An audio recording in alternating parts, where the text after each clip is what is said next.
Have you ever followed somebody that's going in a wrong direction and they have to turn and you make the adjustment to go with them and then they turn again and it's kind of frustrating? Or worked on a project, but the leader shows up with no tools, no instructions, and they go looking for things and they bring something that really doesn't work adequately. It's very frustrating. Well, let's think about the opposite of that with regard to ministry. The role of a ministry leader as a visionary. Why should people follow you as a ministry leader? This is a good inquiry for us today. First, we want to say that the ministry leader should know where you're going. Know God's will for the ministry. This is an important point of discernment, but we can't follow a leader who doesn't know where they're going. So it's up to you as a ministry leader to know God's will for the ministry. It may take some searching and some discovery, but get at it, persist at it, and know God's will for the ministry. Where should you go? And give specifics then for a preferred future. Here's where we're going, and here's why. Here's how it'll be better. And here are some specific parts of it, so that the person can begin to see what you're seeing and know God's will themselves for what the ministry is.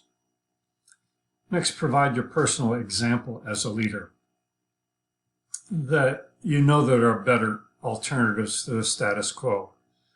You've looked into that, you've tried things, and you know, you have experience. Again, knowledge is the base. Not only do you know God, you know what you've experienced, and you share that with people.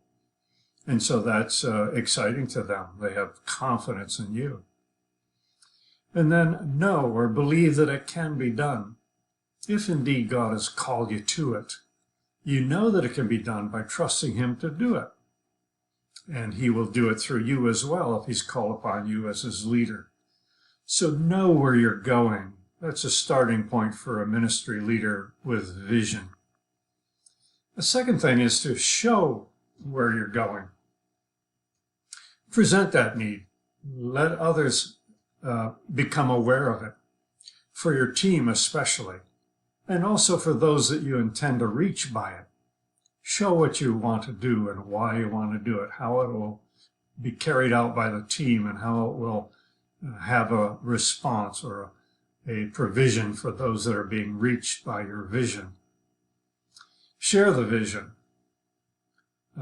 Become credible with your team and with the ministry by making that repeated over and over and giving more and more detail and helping a broader number of people to see the vision as well. And so it spreads.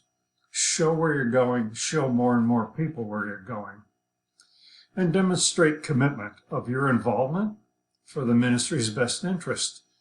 So show that you're involved. Here are the things you're doing. Here are the things you're learning.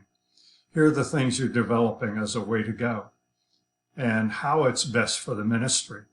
Let people see that this is a good thing for us all to be a part of it. So you're engaging others as you're showing where you're going. The third thing to be aware of as a visionary leader is to be passionate about your vision. Don't express it in tiny terms, but go big. Help people to see your passion. After all, you're communicating God's call. What could be more exciting than that? That's something you can lay some passion behind. God's calling us. God's moving us. Woohoo! Let's get at it. In the way of doing that, we have to say that more is caught by the leader than taught. But I've learned that a story can be very good.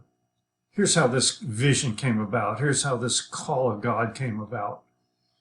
Here are some stories of people who've already been impacted and what it might be if we blow this thing up big time. Communicate God's call with passion. Expose difficulties. That's part of being passionate. You're strong enough to work through difficulties. Talk about the opposition to the flesh and the culture, how people are going to oppose this. But it doesn't matter. You're doing important stuff, and you'll persist. And you'll wear others down with your good thinking about the love of God and God's will in this regard. And then avoid manipulation. Don't twist arms to get people involved in what you're doing. Rather than invite them to cooperate. In cooperation, there can be multiplication. So now more and more are involved because you're inviting.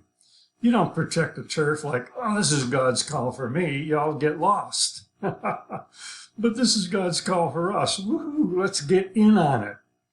And so give that invitation for cooperation and multiplication.